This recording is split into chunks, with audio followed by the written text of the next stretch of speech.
पुरानी पेंशन की बहाली के मुद्दे पर आंदोलित सरकारी कर्मचारियों की तरफ से राष्ट्रव्यापी आंदोलन की चेतावनी देने के बाद प्रधानमंत्री नरेंद्र मोदी का ओपीएस को लेकर के रुख न सिर्फ नरम होता हुआ दिखाई दे रहा है, बल्कि इस पूरे मामले पर वो झुकते हुए भी नजर आ रहे हैं। इसका मतलब साफ है कि पुरानी पेंशन की बहाली के मुद्दे पर आंदोलित सरकारी कर्मचारियों का दबाव प्रधानमंत्री नरेंद्र मोदी पर प्रभावी होने लगा है। और यही कारण है कि प्रधानमंत्री नरेंद्र मोदी ने अपने आला दर्जे के अधिकारियों की एक बड़ी बैठक बुलाई, जिसमें खुद वित्त मंत्री निर्मला सीतारमण भी शामिल थी। अब हम आपको बता देते हैं कि इस बैठक में कौन कौन शामिल हुआ था और क्या क्या जानकारी प्रधानमंत्री नरेंद्र मोदी के साथ साझा किया है। आपको बता दें कि पीएफआईडी के चीफ दीपक मोहंती, कैबिनेट सचिव टीबी सोमनाथन, इसके अलावा पेंशन विभाग के सचिव वी श्रीनिवास और इसी के साथ वित्त विभाग के जो सचिव थे वो भी मौजूद थे और इसी के साथ नीति आयोग के अध्यक्ष की भी मौजूदगी थी। इसका मतलब साफ है कि सभी पुरानी पेंशन की बहाली के मुद्दे को लेकर के चिंतित नजर आए। और इसी के साथ हम आपको ये भी बता देते हैं कि प्रधानमंत्री नरेंद्र मोदी ने पुरानी पेंशन की बहाली के मुद्दे पर आंदोलित सरकारी कर्मचारियों के प्रतिनिधियों की तरफ से की गई मांगों का भी बाकायदा जिक्र किया है।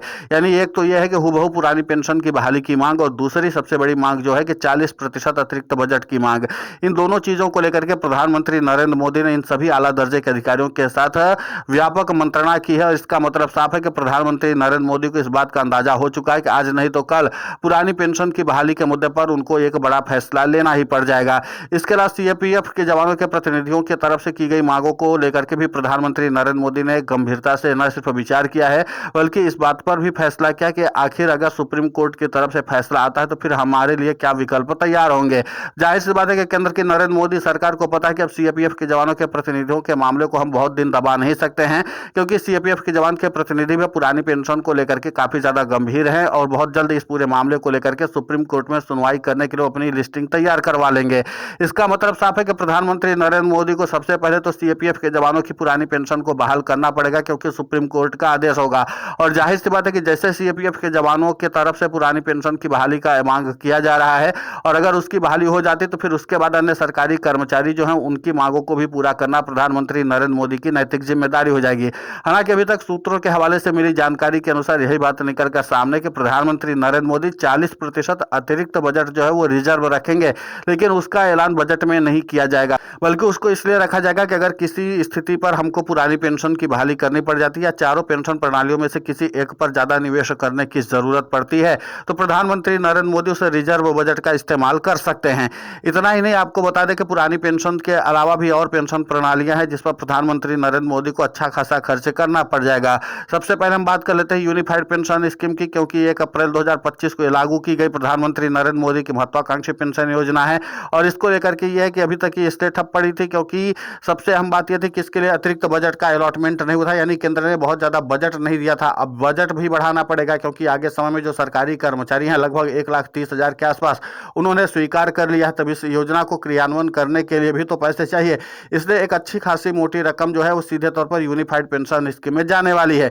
इसके अलावा एनपीएस को लेकर के भी पुरानी पेंशन की बहाली के मुद्दे पर आंदोलित सरकारी कर्मचारियों के प्रतिनिधियों के अलावा जो एनपीएस के सब्सक्राइबर हैं उनकी भी बहुत सारी मांगे हैं, उसको भी पूरा करने के लिए प्रधानमंत्री नरेंद्र मोदी को इस बार अच्छा खासा बजट एनपीएस में भी निवेश करना पड़ेगा। इसके अलावा और बात कर लेते हैं तो 1 रैंक 1 पेंशन जो माननीय जज साहब लोगों को मिलती है तो वो भी अपने पुरानी पेंशन की तर्ज पर जो मांग चल रही है उनकी, ठीक 1 रैंक 1 पेंशन पर उस पर भी अच्छा खासा निवेश प्रधानमंत्री नरेंद्र मोदी को करना पड़ेगा। यानी कुल मिलाकर के 3 ऐसी पेंशन प्रणाली है जिन पर प्रधानमंत्री नरेंद्र मोदी को अच्छी खासी मोटी रकम जो है वो खर्च करनी पड़ेगी। हालांकि अभी तक सूत्रों के हवाले से जो जानकारी मिली है वो यही मिली है कि 10-10% प्रधानमंत्री नरेंद्र मोदी इन योजनाओं के लिए अतिरिक्त बजट का अलॉटमेंट करेंगे, क्योंकि जाहिर सी बात है कि आगे 8वां पे कमीशन भी है, उसके लिहाज से प्रधानमंत्री नरेंद्र मोदी को अतिरिक्त बजट का अलॉटमेंट तो करना ही पड़ जाएगा। इसके अलावा बात कर लेते हैं जो पहले से ही पुरानी पेंशन का लाभ सरकारी कर्मचारी पा रहे हैं तो उनके लिए भी तो प्रधानमंत्री नरेंद्र मोदी को इस बार बजट में इजाफा करना पड़ जाएगा। तो ये तो सारी जरूरी मांगे हैं जिसको प्रधानमंत्री नरेंद्र मोदी को पूरा ही करना है। इसके अतिरिक्त अगर 40% बजट को प्रधानमंत्री नरेंद्र मोदी ने रिजर्व रखा तो इसका मतलब साफ है कि प्रधानमंत्री नरेंद्र मोदी पुरानी पेंशन की बहाली का तैयारी कर रहे हैं। और यही माना जा रहा है कि 2026 में कम से कम सीएपीएफ के जवानों के लिए पुरानी पेंशन की बहाली का जो खुशखबरी है वो मिल सकता है। और इसलिए पुरानी पेंशन की बहाली के मुद्दे को लेकर के प्रधानमंत्री नरेंद्र मोदी थोड़ा संजीदा और उनका रुख जो है वो नरम दिखाई दे रहा है। एक और बात यहाँ पर महत्वपूर्ण है, क्योंकि जो पुरानी पेंशन की बहाली कर चुके राज्यों के मुख्यमंत्री हैं वो भी प्रधानमंत्री नरेंद्र मोदी के ऊपर दबाव बना रहे हैं कि हमारे पास कई सारी अन्य समस्याएं थे जिसके नाते से हमारे राज्य सरकार का बजट गड़बड़ाया हुआ है और इसके बाद सरकारी कर्मचारियों के पेंशन और तनख्वाह को हम भी बढ़ाना चाहते हैं, इसलिए हमारे लिए भी तो अतिरिक्त बजट की व्यवस्था की जानी चाहिए। अब जाहिर सी बात है कि पिछले 2-3 सालों में जो पुरानी पेंशन की बहाली कर चुके राज्यों के कर्मचारी हैं और जो खासकर उनके मुख्यमंत्री, उन दोनों ने इस बात की मांग उठाई थी कि हमें अतिरिक्त बजट की आवश्यकता है, क्योंकि हमारा राज्य जो है वो लगातार आर्थिक संकट का सामना करना पड़ रहा है। उन तमाम चीजों को ध्यान में रखते हुए प्रधानमंत्री नरेंद्र मोदी को अब सीधे तौर पर इनके लिए भी बजट देना पड़ जाएगा। तो यानी बजट की डिमांड सबसे ज्यादा है और बजट की डिमांड के साथ सरकारी कर्मचारियों की जो मांगे हैं उसको भी ध्यान में रखते हुए प्रधानमंत्री नरेंद्र मोदी को एक अच्छी खासी मोटी रकम जो है वो रिजर्व करनी ही पड़ जाएगी। पुरानी पेंशन की बहाली का मुद्दा प्रधानमंत्री नरेंद्र मोदी के लिए भी गले की फांस बनता चला जा रहा है, क्योंकि सीएपीएफ के जवानों के जो प्रतिनिधि है वो सुप्रीम कोर्ट में अपनी एड़ी चोटी का दाम लगाना शुरू कर चुके हैं। इसका मतलब साफ है कि आगामी 2 से 3 महीने में सुप्रीम कोर्ट इस पूरे मामले पर फैसला दे सकता है। और अब सीएपीएफ के जवानों के प्रतिनिधि जो है वो इस बात को लेकर के आश्वस्त है कि अगर सुप्रीम कोर्ट में इस बार सुनवाई होती है तो हम लोगों के पास इतने मजबूत साक्ष्य हैं और इतने मजबूत तथ्य हैं, उसके बाद सुप्रीम कोर्ट सीधा पुरानी पेंशन की बहाली का फैसला सीएपीएफ के जवानों के प्रतिनिधियों के पक्ष में ही सुनाएगा और उनको जीत मिलेगी। इसीलिए इस पूरे मामले को लेकर के केंद्र की नरेंद्र मोदी सरकार के भी हाथ पांव फूले हुए हैं। अब देखना दिलचस्प होगा कि जिस तरीके से पुरानी पेंशन की बहाली के मुद्दे पर आंदोलित सरकारी कर्मचारियों ने अपने मोर्चेबंदी करके प्रधानमंत्री नरेंद्र मोदी की टेंशन को बढ़ा रखा है और इसके बाद जिस तरीके से प्रधानमंत्री नरेंद्र मोदी इस पूरे मामले पर संजीदा होकर के बैठकों का दौर आयोजित कर रहे हैं और हर एक उस जानकारी को हासिल करने की कोशिश कर रहे हैं कि आखिर इस पूरे मामले को लेकर के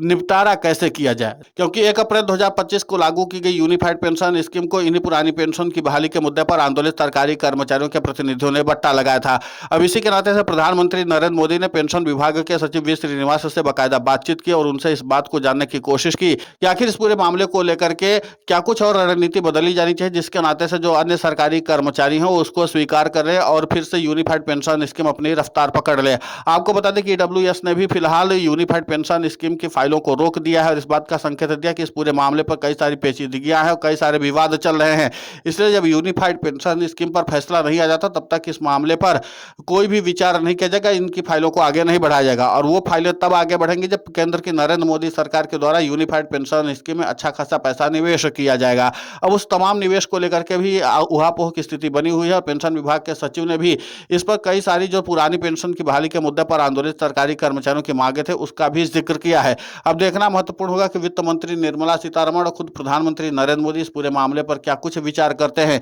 लेकिन इतना तय है कि पुरानी पेंशन की बहाली के मुद्दे पर आंदोलित सरकारी कर्मचारियों और उनके प्रतिनिधियों ने प्रधानमंत्री नरेंद्र मोदी को झुकने के लिए मजबूर कर दिया है और माना यही जा रहा है कि अगर पुरानी पेंशन की बहाली के मुद्दे पर आंदोलित सरकारी कर्मचारियों की मांगों को नहीं पूरा किया गया तो फिर राष्ट्रव्यापी आंदोलन तो होकर के ही रहेगा और अगर राष्ट्रव्यापी आंदोलन हुआ तो फिर सीएपीएफ के जवानों के दबाव के आगे केंद्र की मोदी सरकार को अन्य सरकारी कर्मचारियों की पुरानी पेंशन की बहाली करनी पड़ जाएगी, वो भी हूबहू, फिर वैकल्पिक व्यवस्था का दाव नहीं चलेगा। इस पूरे मामले को लेकर के आपकी प्रतिक्रिया बहुत महत्वपूर्ण होती है, आप हमें कमेंट करके जरूर बताएं। साथ ही पुरानी पेंशन की बहाली के मुद्दे को लेकर के हम पूरी संजीदगी के साथ खबर चला रहे हैं। आप हमारे चैनल को सब्सक्राइब करें, खबर को ज़्यादा से ज़्यादा शेयर करें ताकि पुरानी पेंशन की बहाली का मुद्दा और बुलंद हो।